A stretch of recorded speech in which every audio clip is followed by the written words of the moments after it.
Ladies and gentlemen, please welcome Chairman of the Franklin County Republican Party, Doug Price.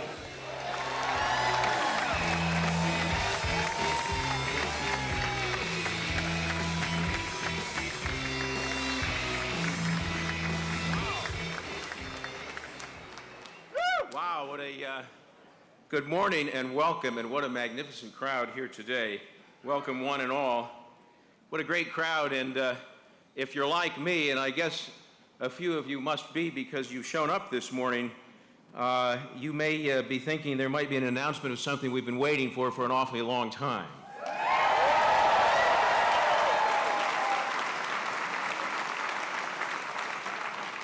So we're just delighted that so many friends from all across Ohio and indeed all across the nation are here today for this special and important moment in time.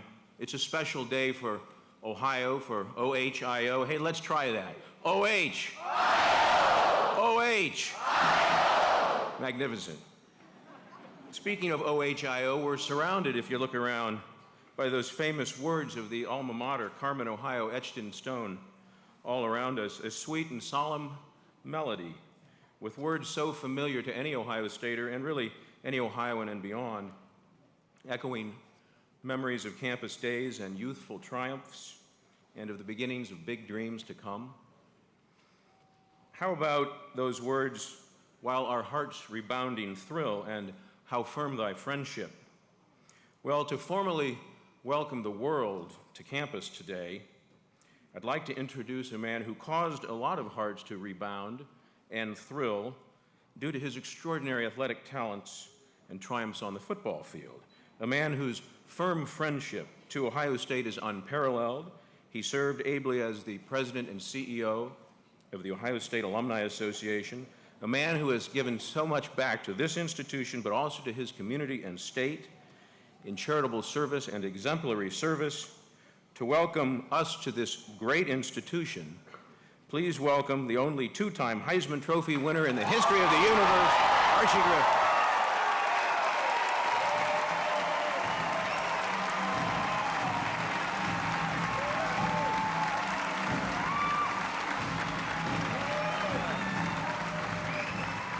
Thank you. OH. No, I said OH. Now that's better. Welcome to the Ohio State University.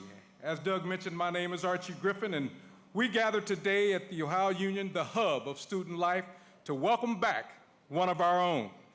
In fact, Governor Kasich and his wife Karen are both proud graduates of the Ohio State University, and we are delighted, absolutely delighted. We're delighted to have them back today for this exciting occasion. As we await the governor's special announcement, I would like to offer our sincere gratitude to Governor Kasich for his long and distinguished career in public service. For more than 140 years here at Ohio State, our motto has been education for citizenship. And we are pleased that Governor Kasich used his Ohio State political science degree to serve the public at the highest levels of government. Yes.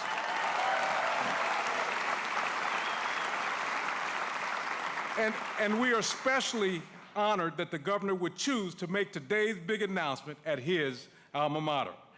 Our school song at this university, Carmen, Ohio, contains a line which is carved into the walls here at this student union.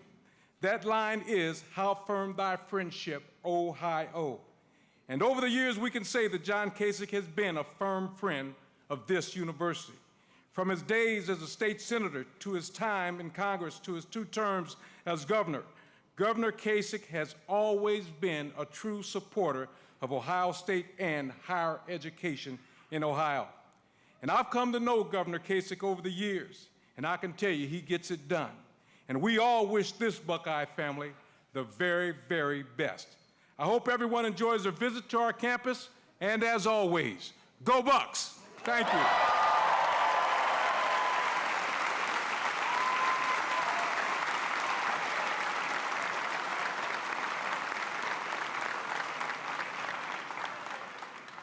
Thank you, Archie, so very much. There's certainly a warm feeling of togetherness and hopefulness in the room today, and we must have faith in the great and good cause that we're gathered here for. and the sunshine. I'd like to think that divine providence is smiling down upon us today, but let's not take any chances. To lead us in asking for guidance and protection from above, please welcome to the stage the leader of the faithful from the St. Augustine's Anglican Church in Westerville, Father Kevin Maney.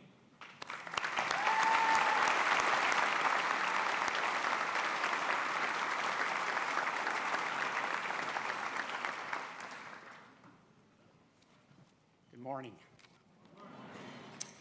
Let us pray. God, our Father, creator of heaven and earth, King of all the nations, we thank you for the gift of this new day and ask that you bless this event and our nation. Grant your servant John the grace and wisdom to speak and act with courage, boldness, and power today and in the coming days. Give the American people ears to hear and hearts and minds that are open to his message. And in all things, may your will be done, so that your name may be glorified and honored by all people. We ask it all in the name and power of Jesus Christ our Lord, who is alive and reigns with you in the unity of the Holy Spirit, one God, now and forever. Amen.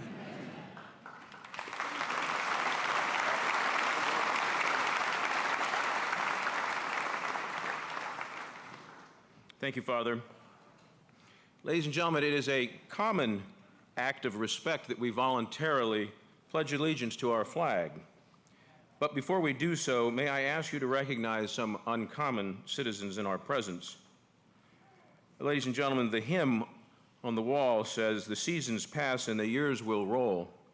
We're joined today by many veterans in our midst of many wars and conflicts, and some special veterans of the Vietnam War, the Cold War, and Korea. But in just a few weeks, we will mark the 70th anniversary. A full 70 years have passed since the end of World War II. At least 2 World War II veterans are with us today. At 92 years young, Ed Turlow, and 93 years young, Don Jakeway. Will you gentlemen wave and accept the gratitude?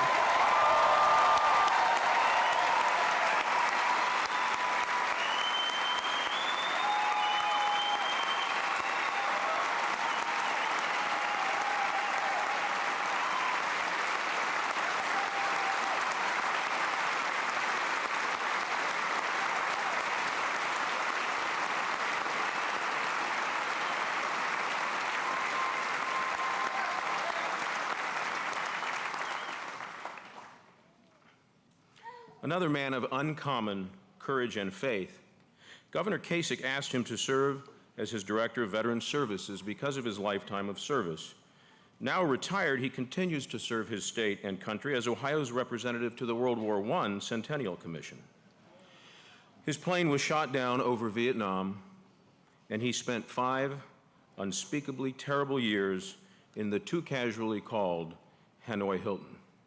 And yet somehow, he persevered and returned a man of faith and forgiveness to lead us in the pledge to our flag. Please welcome a true, great American hero, Colonel Tom Moe.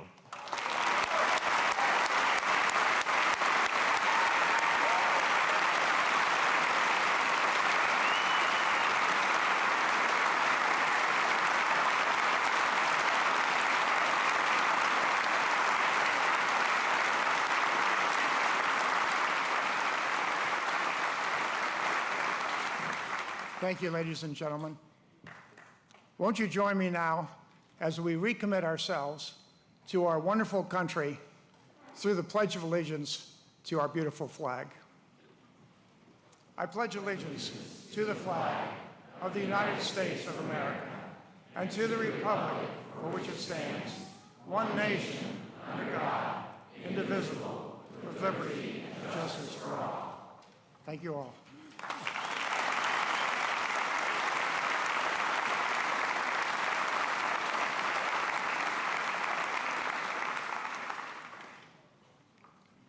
Ladies and gentlemen, a big part of the Governor John Kasich's story is a laser focus on creating an environment for economic growth and prosperity.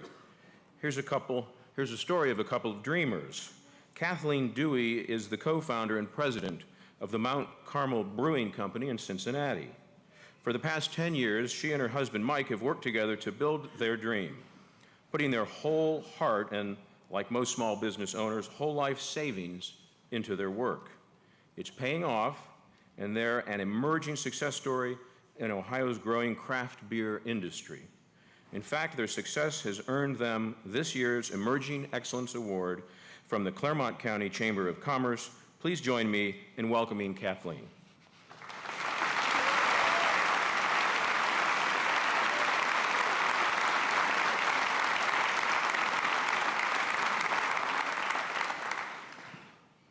Good morning. My name is Kathleen Dewey, and my husband and I own Mount Carmel Brewing Company in Cincinnati. At our brewery, we don't just make grain, water, hops, and yeast turn into beer. We must create the right environment for Mother Nature to make the beer herself. This is kind of like what has happened here in Ohio the past 4 years.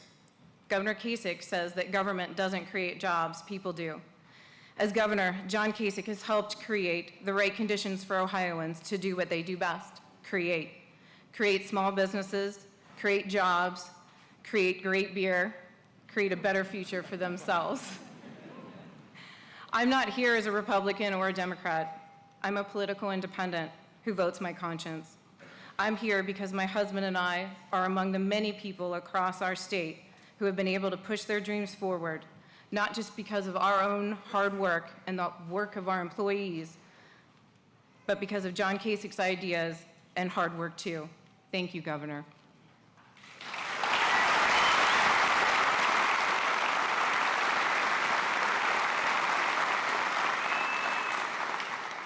I believe that what John Kasich does, he does for us.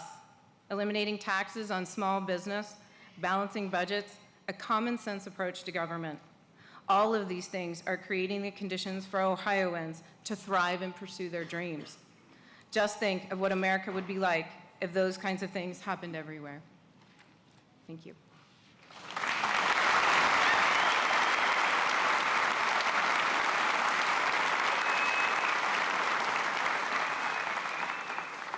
Thank you, Kathleen. There's those words Archie mentioned, how firm thy friendship. There are many, many friends of John and Karen Kasich here today, some of decades endurance, far too many to mention. Many of the governor's great partners in the Ohio Senate and the Ohio House are here today.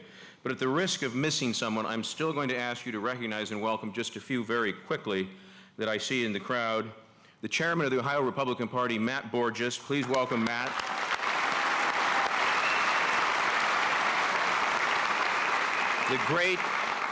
The great Attorney General of the state of Ohio, Mike DeWine.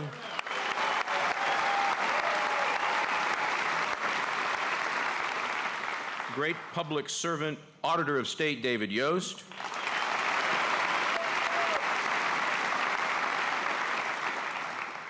And the man who believes all elections should be fair and accessible, and he makes them that way, the great Secretary of State, John Husted.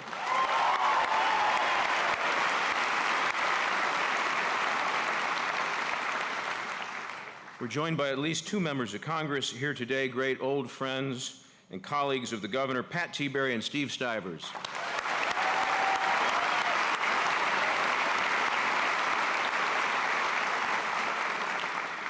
And finally, Governor John Kasich's great partner at the State House, our Lieutenant Governor, Mary Taylor.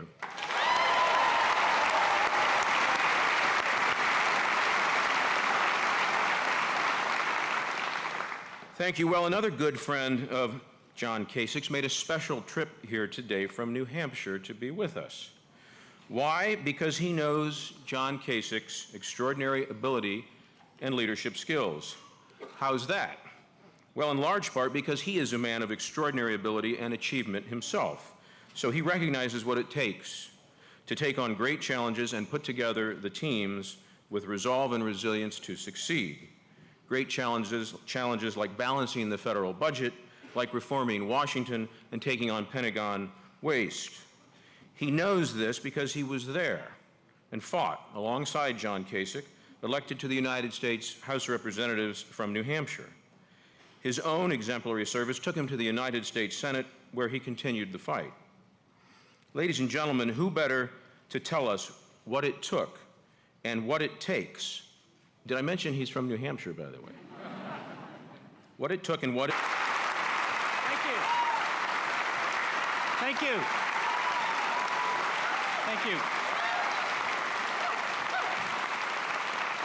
Thank you all very much. Thank you, Doug, for that great introduction. I was certainly proud to serve for 6 years in the United States Senate. Met a lot of great senators in my day, but as I said backstage to Archie Griffin, you are a great American. It is an honor to be here today to talk with you just a little bit about John Kasich. I know many of you have known him a long time. He is someone I am proud to call my friend.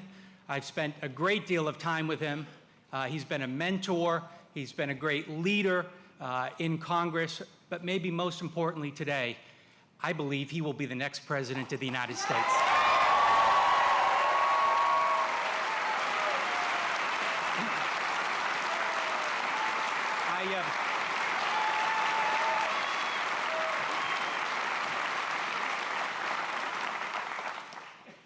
I first met John Kasich nearly 20 years ago. I was a brand new member of the United States House of Representatives, a newly minted congressman. I was assigned to the Budget Committee.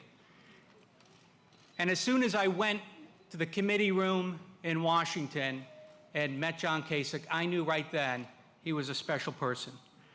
Kathleen just talked about the importance of conscience in everything you do, certainly not least of all casting your vote and serving the public. John Kasich has always been about conscience. He didn't worry about polls. He didn't worry about popularity. He did what he thought was right for his family, for his neighbors, for his state, and for his country. On the Budget Committee, he led a group of young members, young conservatives, who wanted to make a difference. He listened to us.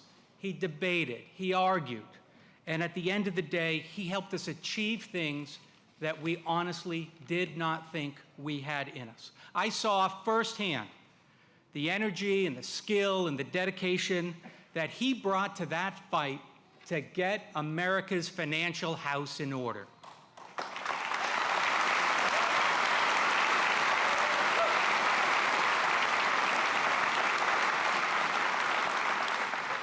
I saw the passion he had, the incredible intensity and passion for solving tough problems, for taking on challenges that others were afraid to tackle. Then like now, Washington was full of politicians who constantly talked about cutting taxes or balancing the budget. They all had hopes and dreams and aspirations.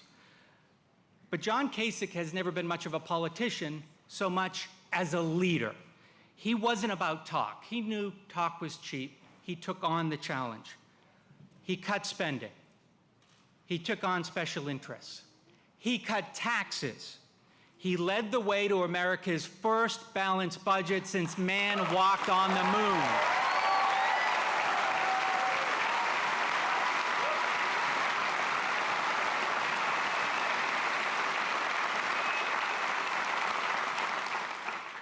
And I'll tell you something else. He can do it again.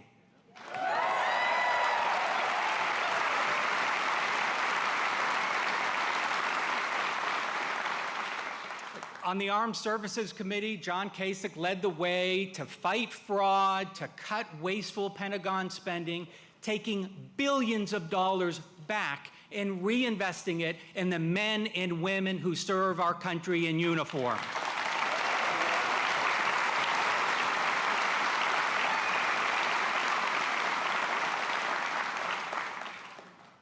John Kasich is compassionate America's budget, reforming and strengthening our armed services, restoring Ohio to prosperity. John Kasich has delivered a record of success and achievement that no one else in this race can match.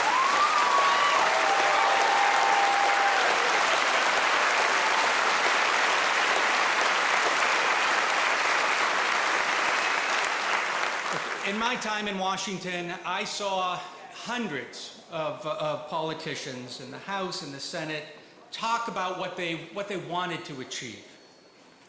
Leaders like John Kasich have already delivered time and time again. And most of all, and my friends, that most of all is what America needs today. A president that doesn't need any on-the-job training.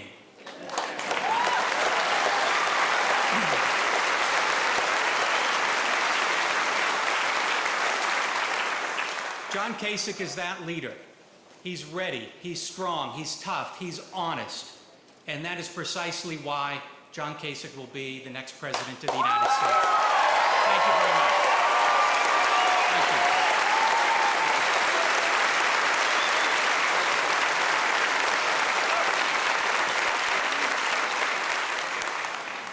Thank you, Senator Sununu. Ladies and gentlemen, I invite you to enjoy a little bit of music, and we'll be right back.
Ladies and gentlemen, please welcome Emma, Reese, and Karen Kasich, and the next President of the United States of America, Governor John Kasich.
Wow. Huh? Wow. Well, listen, standing here with me, of course, are the people who I've dedicated my life to. My sweet daughters, Emma and Reese Kasich. You know, I remember when they were born. Remember that, sweetie? I kept saying to the doctor, how's it going, you know, and he's trying to deliver two, and finally he looks me square in the eye and he said, can you shut up? I'm a little busy right now. And they came out, and I could hold them in the palm of my hand. It was so sweet. And so I, along with Karen, have dedicated our lives to giving them a better life than we were able to ever get from our parents.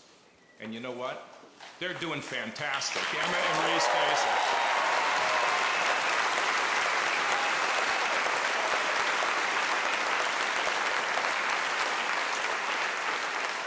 And my wife, pray for her, she's married to me, okay? From the very tips of my toes to the top of my head, I just love my wife so much. Such a great partner, and such a great lady.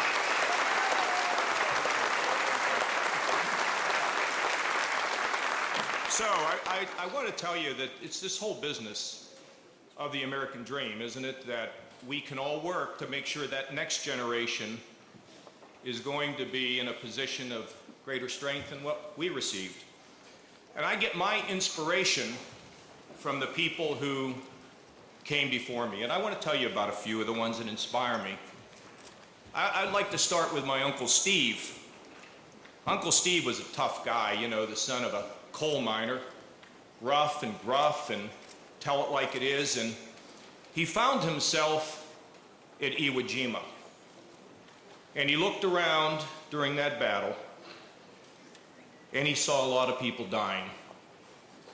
Uncle Steve was not a church-going man, but in the middle of all the violence and the blood and the death, he said to God, if you will take me off this island, I will go to church every day for the rest of my life.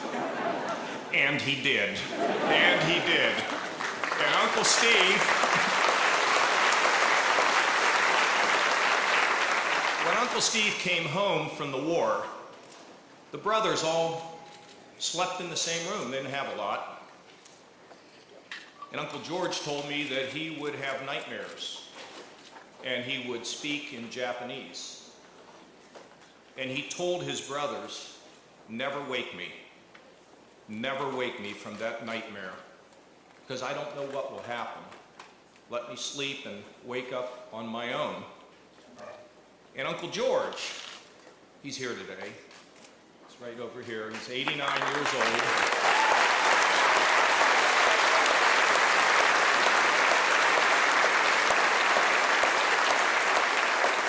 I so love my Uncle George. He's the patriarch of our family. Well, Uncle George was in the infantry, and he was scheduled to take a boat from England to Belgium. But the division he was in couldn't all fit in the boat. So they asked Uncle George to wait until the next day. Well, that boat left England on its way to Belgium, and a submarine launched a torpedo and sunk that boat, and everyone on it perished. The next day, Uncle George took another boat, and he landed in France. And he fought with great honor, and he returned home and became a guidance counselor and guided young people for the next 38 years of his life. What a man.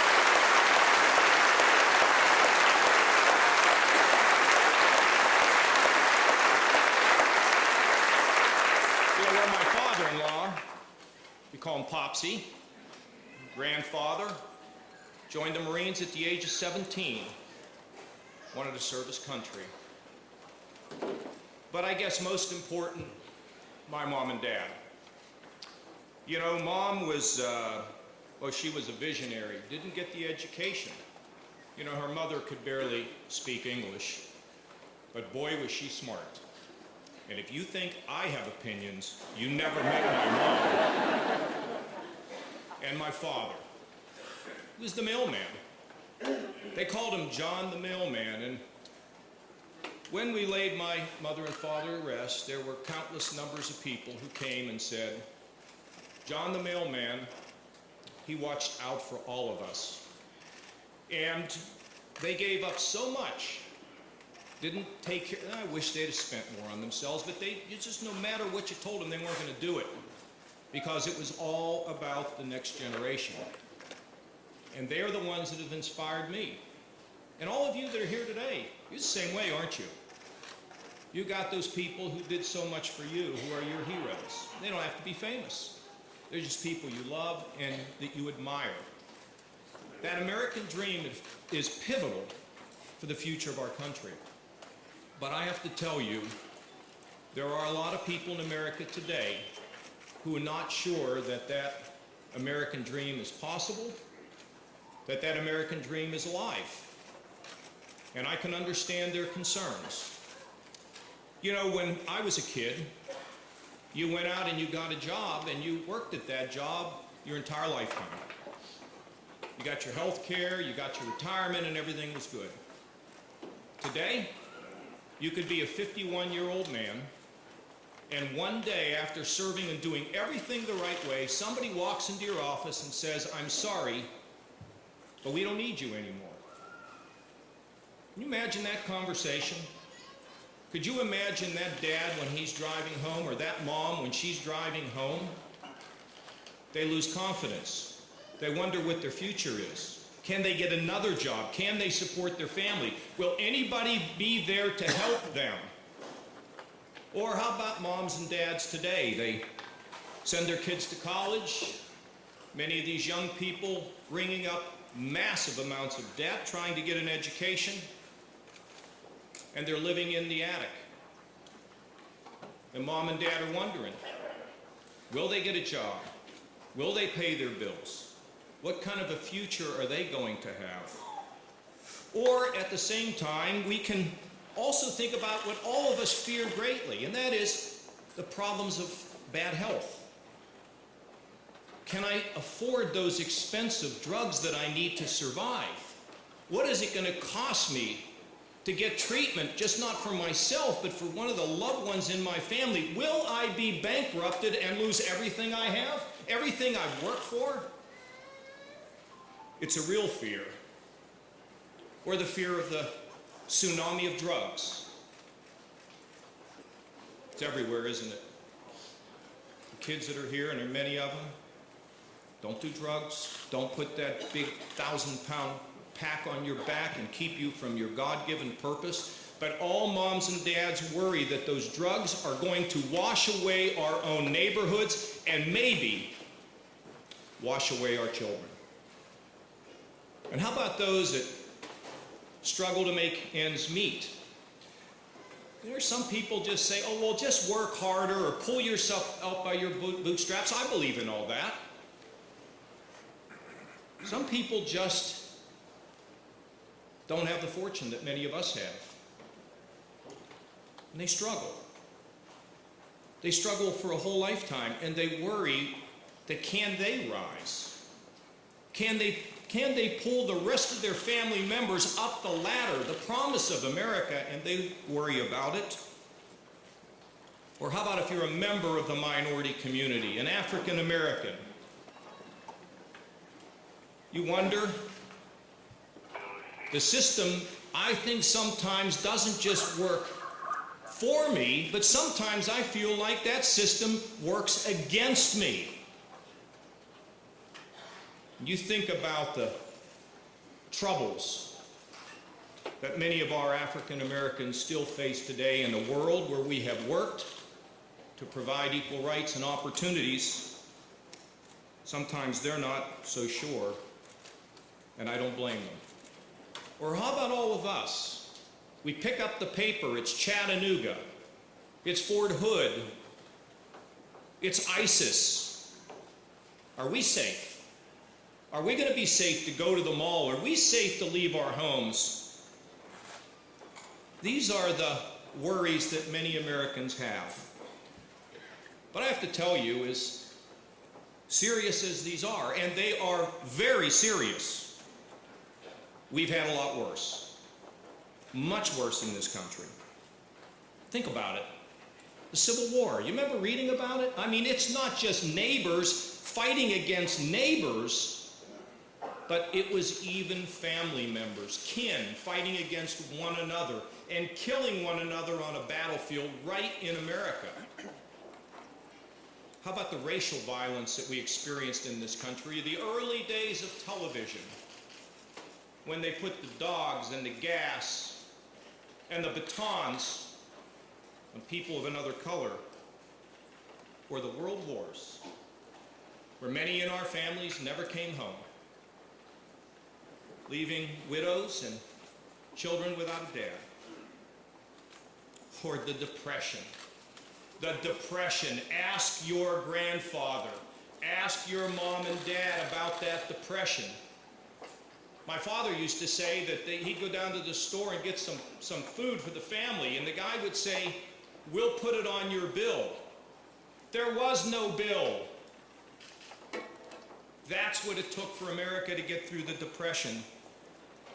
And you all remember that crystal clear morning and the horror we felt on 9/11. But guess what? We've always got through it, because the testing is what makes you stronger. It's the challenges that make you better. I have lived through them, and I have become stronger for them, and America has become stronger for them. And here's how we've done it: by staying together. Not by dividing each other, but by staying together with our eyes on the horizon. With our eyes on the horizon about the future.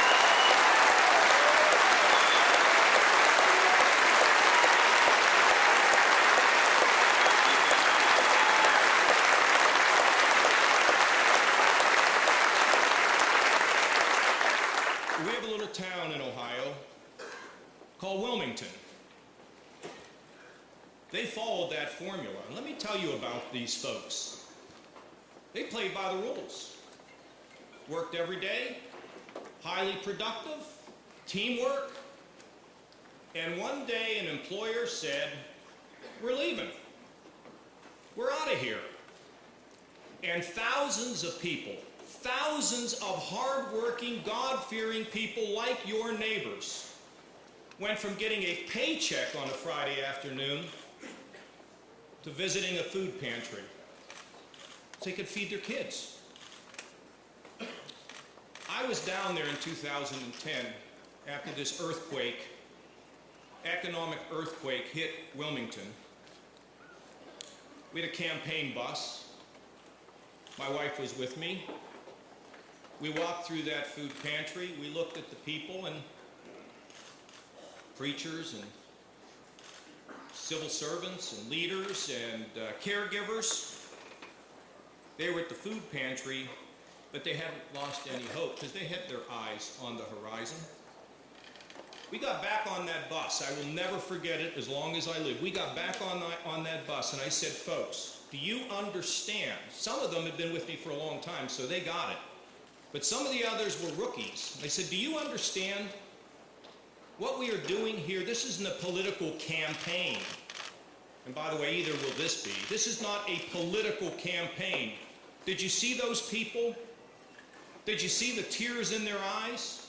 Did you see them hugging their children? Did you see them not hopeless? We're going to join in and we're going to help them, because it is our job and our mission as human beings, as children of God, to work with them, to lift them. And guess what?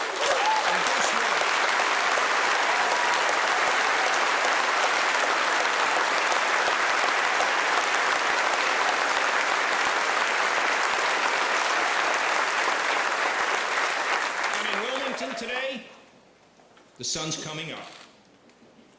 I told them that the sun would come up again. It hasn't reached its zenith, but the sun is rising. And the sun is going to rise to the zenith in America again. I promise you it will happen.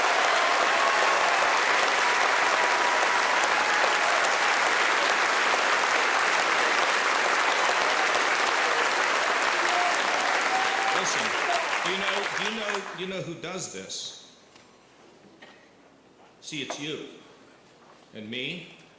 See, it's teachers and preachers and moms and dads and doctors, construction workers. Like that sweet man in Brown County that saw his family washed away over the weekend. Keep him in your prayers. Police and firemen, and people like my dad, the mailman, John the mailman, because we are the clue. We are the glue that holds our country together. How about, as for me? You look, I'm just trying to do my best, okay? I came here to Ohio State. I found myself on the 19th floor of one of those towers. You could hit it with a stone from here. I had 15 roommates. The place was 23 floors high. The tower next door, the same size. Ohio State can be a pretty intimidating place, okay? It's big. It is a big place. And I left my dorm room, went down to the first floor, and I walked just right down the path to Ohio Stadium. And it was a time when you could actually walk in that stadium. They didn't have that one end closed in. And I walked into that stadium, I swear this happened, and I walked right to the 50-yard line. There was no one in the stadium that day, and I looked around. All of those seats, those big structures that were there, and I thought to myself, either this place is going to take me down or I'm going to take it down, one way or the other. Either it was going to be me,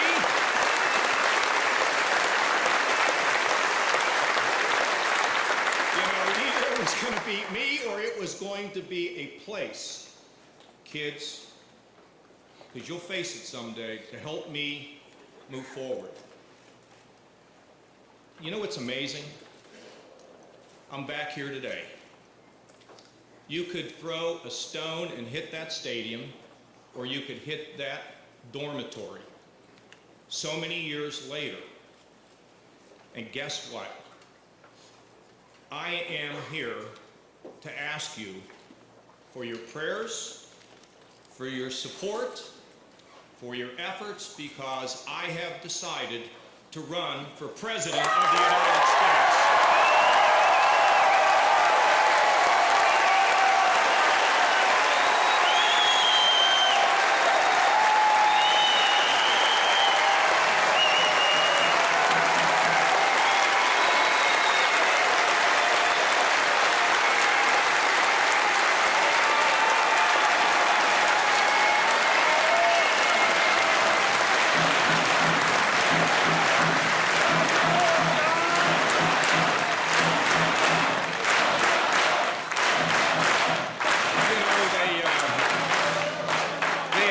all the time, like it's a trick question or something, you know. Well, why do you want to do this? I mean, it's like they're going to catch you, right? I mean, if you can't answer that question, you ought to be back at the 50-yard line at Ohio Stadium wondering about your future. But I do this because, first of all, we're not born to serve others. Think about this. I want you to think about this. If we're not born to serve others, what were we born to do? I do this for my family, of course, for my sweet family, for my neighbors, Molly, for my friends of many, many, many years, many of whom are working with me today, 30, 40 years later. I really do it for everyone. And I have to humbly tell you, and I mean humbly tell you, that I believe I do have the skills, and I have the experience.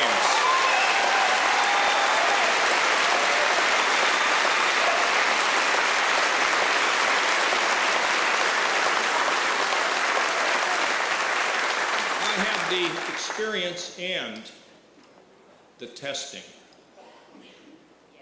The testing, which shapes you and prepares you for the most important job in the world. And I believe I know how to work and help restore this great United States. And I have to tell you, it's a daunting challenge. I was just at Wendy's on Saturday up here on Hudson Avenue, and the two wonderful African-American fellows were there, and I walked in, I was standing behind them, and one said to the other one, I don't know, but I believe what I'm seeing, but I think that's Governor Kasich standing behind me. And they said, you better run. Do you know what that meant to me? Two African-American guys, one with a knee on his leg, a brace on his knee, and another one with a cane. And I said, well, you know, people are going to have a lot more money than I am. And they looked at me and they said, but you got statistics. You got statistics. So some are going to ask, as they always have, why do you think you can do this? You know, all of my life, people have told me, you can't do something, okay? And I'll tell you why. It's because I do believe in the power of very big ideas, big, bold ideas. In 1976, I went out to the convention in Kansas City and not only worked for Ronald Reagan, but I worked with Ronald Reagan, and I got to travel with Ronald Reagan.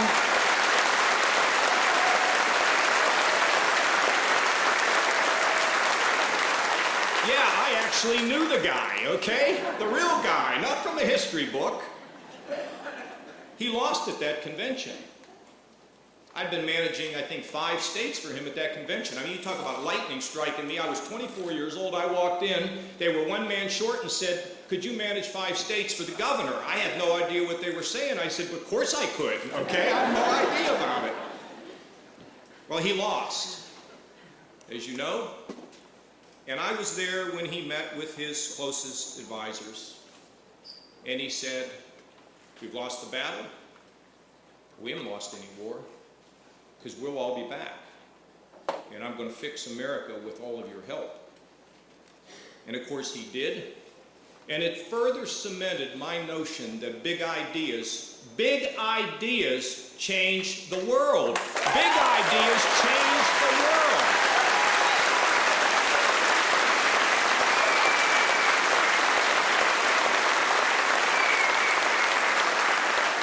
So I came back here to Ohio, and I was all charged up, and I was working as an aide, and I came back, and I remember meeting with one of my buddies, and I said, you know, I think I'm just going to run for the state senate and beat that guy we've been watching.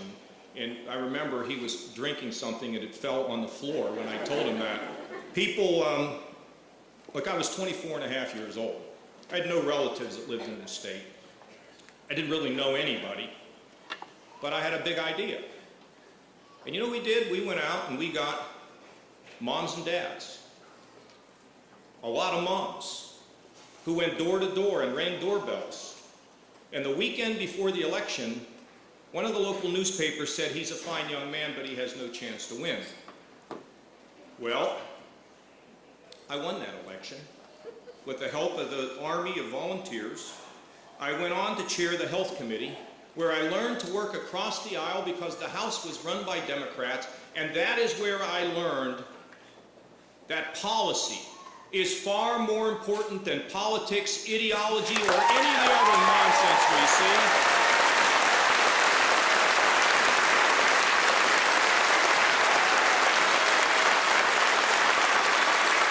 You know, they said it couldn't be done. We proved them wrong. And then at the ripe old age of 30, I decided I'm going to run for Congress. My mother and father are like, Johnny, what are you doing now, okay? Well, they said I couldn't win. I was too young. And by the way, I was going to run against an incumbent. In 1982, it was like the worst year. We lost 26 Republican seats that year. I was going to run against a guy who got one of his degrees from Harvard. That's when I knew I had an edge. Clearly, he couldn't have gotten into Ohio State. I knew I had an edge.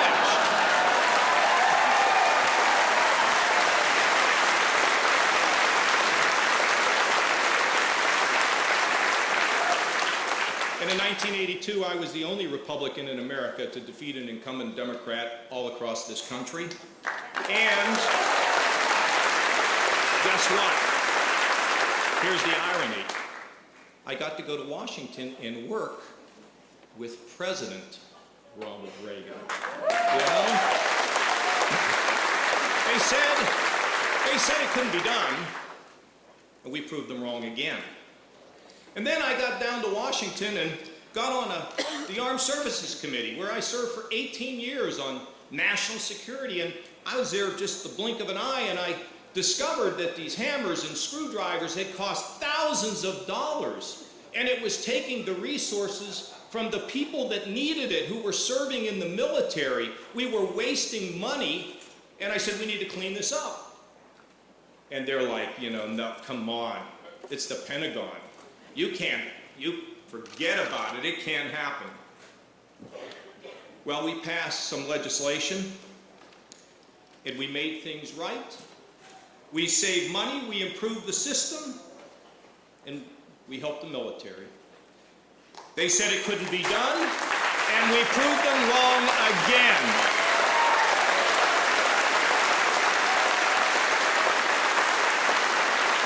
Let me be clear. Our military must be improved.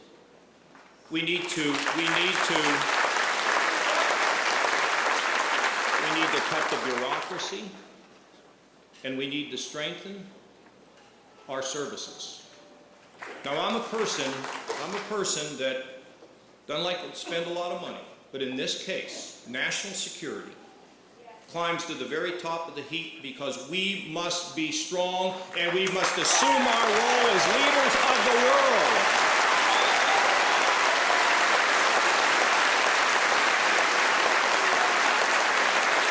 So, 6 years after I got to Congress, I got on the Budget Committee. And I remember going to those first few meetings, Bob.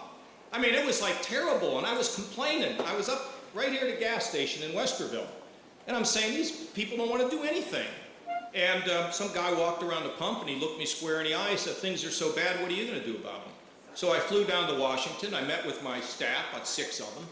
And I said, you know, I think we should just write a budget for the United States of America. And they said, well, there's like 100 people at the White House working on a budget and probably 50 up here, and we only have 6. And I said, I know we're overstaffed, but we stay out of our way, we'll be able to get this done. And we wrote a budget for the United States of America. And why? Everybody knows me as a budget guy. It's not about numbers. It's about vision. It's about values. And we do not have the right, as grown-ups, to ring up debts to suit ourselves and pass them on to the next generation. We don't have that right.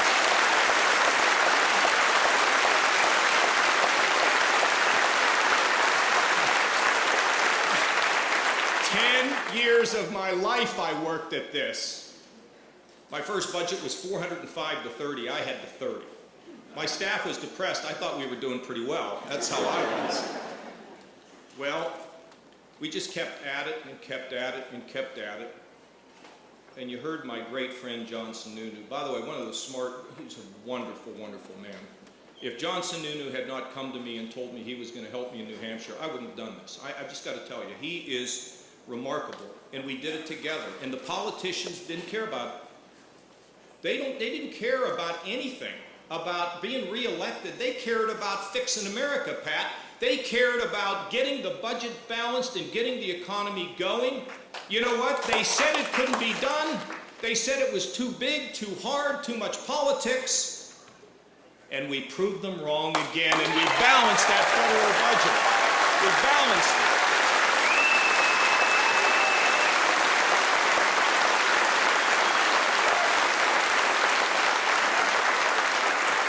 You want job creation?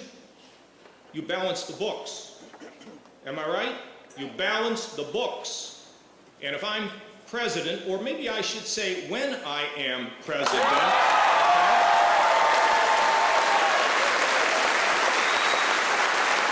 I will promise you that my top priority will get this country on a path to fiscal independence, strength, and we will rebuild the economy of this country because creating jobs is our highest moral purpose, and we will move to get that done.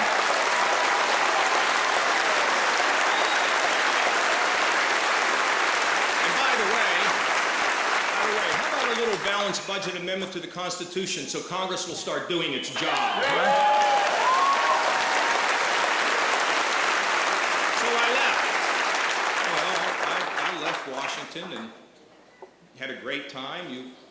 You know, I worked at Lehman Brothers and learned about businesses, and I went to Fox News, where, as you know, I was a giant television star. And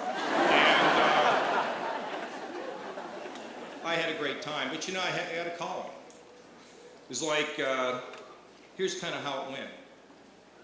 Didn't hear anything, but it was clear to me. You've had an amazing life. You've got a lot of skills. You're going back. You're going back. And I sensed it when I was on a trip and I came back and called my friends together and said, I guess we got to do this. And they, you know, a lot of people, the doubters, they said, well, you know, you haven't been in politics for 10 years, in a decade. You have never run statewide, and we haven't defeated an incumbent in 36 years in Ohio. Incumbents don't lose. So we put together a vision, we put together a team. They said it couldn't be done, and we proved them wrong again.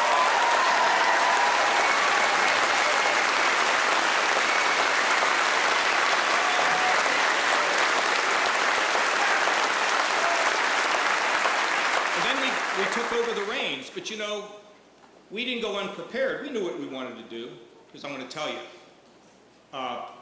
I'm president. I know what we need to do, okay? There's no confusion about that. I know what needs to be done. I have been there at all levels, okay? But we came in here, $8 billion in the hole, a loss of 350,000 jobs, 89 cents in the rainy day fund. One guy said that he gave him $1 just to double the rainy day fund. A lot of hopelessness here, particularly among the poor and minorities. People said maybe Ohio's best days are behind him. I thought that was just a bunch of baloney. And I said, not only will we get this budget balanced, but we'll cut taxes. And they're like, are you kidding me? There's no way we can do that. So we went to work. We didn't have to slash, we didn't have to really slash things. We just had to use a 21st century formula. Improve things, innovate them, make a better product at a lower price. You know, let mom and dad stay in their home rather than being forced in a nursing home. Let them stay in their own home where they'll be healthier and happier. And if we have to knock down the special interest to get it done, so be it. And that's what we did. Now, today,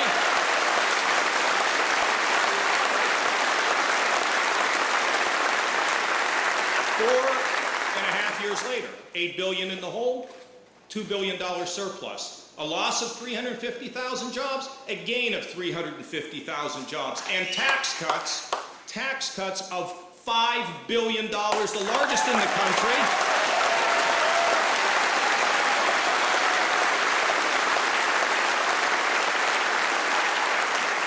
And as I hope you all know, Economic growth is not an end unto itself. If you're drug addicted, we're going to try to rehab you and get you on your feet. If you're mentally ill, prison is no place for you. Some treatment and some help is where you need to be. You're the working poor. We're going to give you an opportunity to take a pay raise and not bang you over the head because you're trying to get ahead. Oh, we're changing that system. If you have an autistic son or daughter, for most of them, they can get insurance, and we'll work to make sure all of them have it. For the developmentally disabled, they're made in God's image. They have a right to rise. They have a right to be successful.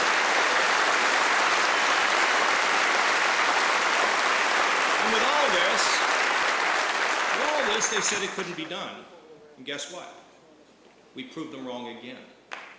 And I'm going to take what we've learned here in the Heartland, a band of brothers and sisters that I work with every day, and we are going to take the lessons of the Heartland and straighten out Washington, D.C. and fix our country.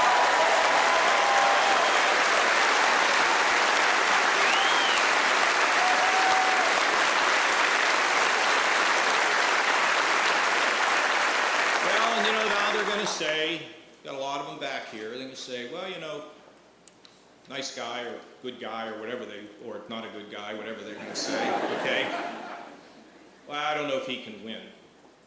But with you and you, sweetheart, okay? Can you paint signs? And with all of you, together, we'll prove them wrong again, won't we? We'll prove them wrong again.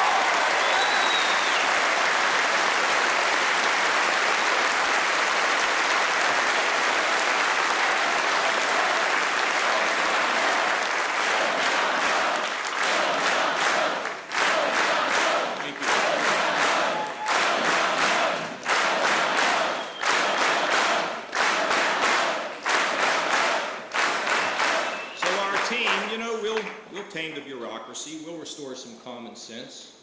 Mary Taylor has the Common Sense Initiative. Get rid of all those stupid rules. Well, we would do that in Washington. How about putting some people in the government that understand job creators and respect them rather than beating them down? How about that for an idea? How about some common sense?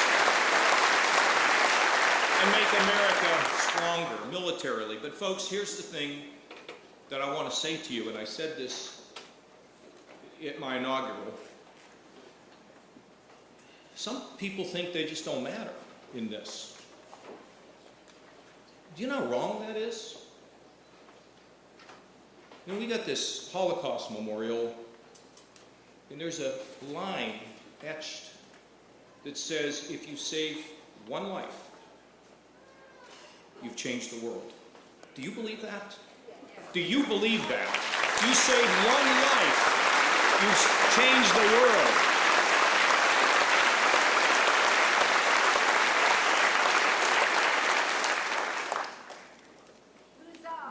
And the Lord will record what you've done for another in the book of life. Now, we've got some values that we need to think about that can bring us together. Because, folks, we're a divided country, but we can fix it. I'll tell you what I think some of them are. Personal responsibility. The dog ate my homework when out in the 5th grade, okay? Here's the thing. We own our lives. I mean, if you're hurting, we'll help you. You know, my mother used to say that it is a sin not to help somebody who needs help, but it's equally a sin to continue to help somebody who needs to learn how to help themselves. Personal responsibility needs to be restored in our country.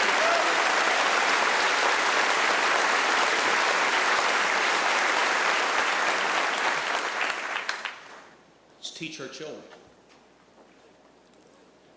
Resilience. Everybody doesn't get a trophy just for showing up, folks. You know what resilience is? It's getting knocked down, and I have been knocked down so many times. But getting knocked down is not the problem. It's refusing to get up. We need to teach our kids, teach our children about resilience and remind ourselves that you're 51 years old and you lost your job. You're going to come back stronger and better, and we'll help you. Empathy. This one is so important. I just would ask you to think. Put yourself in the shoes of another person.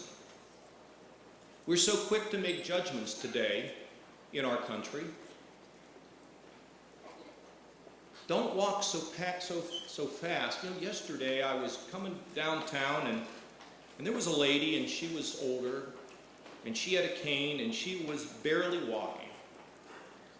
She was putting one foot in front of another. I wanted to stop and just hug her, encourage her. People who have not been dealt the best hand in life. Yeah, we want to hold them accountable, but the Lord wants our hearts to reach out to those that don't have what we have. I mean, that shouldn't be hard for America. That's who we are. When people have studied our country, they have talked about our compassion. And we need to bring it back. Empathy. Don't be so quick to judge. Me too. Okay? Me too. And then teamwork. I know Tom Moe is up here. You know, one time he used to run the veterans. I call it the great arc of life. The man goes in the military, he sits in the Hanoi Hilton, beaten all the time in a tiny little cell. He comes home, and I put him in charge of the veterans. I mean, this was the arc, the beautiful arc of what's right. Tom had a little code. I don't know where he is right now. Here he is right here. And he tapped out a code that kept them all together. And it was team that carried them through the most difficult times. Uncle George, it was team that helped you to be successful, wasn't it? The Vietnam veterans and the Iraqi veterans and the Afghanistan veterans, we do best. Or the Depression when we all hung together. Teamwork, team. They're not the enemy. They're part of our team. We can disagree, they're our team. And then family. Look at these families here. It's the building block of America. It's the building block of our culture. Let's recognize it. And of course, faith. And faith is real simple for me. It's about the do's, not about the don'ts. And what it's really about is God didn't put us on this earth just to take care of ourselves. He put us on this earth to make things a little bit better because we lived here. And so there's some that are going to try to divide us. We see about all the time. You know, forget it. I don't pay any attention to that kind of nonsense. At the end of the day, it's about being together because, you know, it says, we the people. And by the way, if you think that I or anybody who becomes president or a big shot, we don't move America. Oh, we do our part if we have courage and intelligence. But it's all of us. In the neighborhoods, in the families, across the country. We're the strength and the glue. Please don't lose sight of it. As for me, I'm just a flawed man. Flawed man. Trying to honor God's blessings in my life. It's just, I don't even understand it. He's been very good to me. And I want you to know that I will do my very best to serve you because you are in my mind's eye. Who are you? Get up every day, go to work hard, follow the rules, come home, spend time with your family, and at night you go to bed and say your prayers for your family, for your neighbors, and for our nation. And folks, as it has been said many times, the light of a city on a hill cannot be hidden. The light of a city on a hill cannot be hidden. America is that city, and you are that light. God bless you, and God bless America. Thank you all very much.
just a few moments, Sean Hannity will be performing his show live from the second level of our building.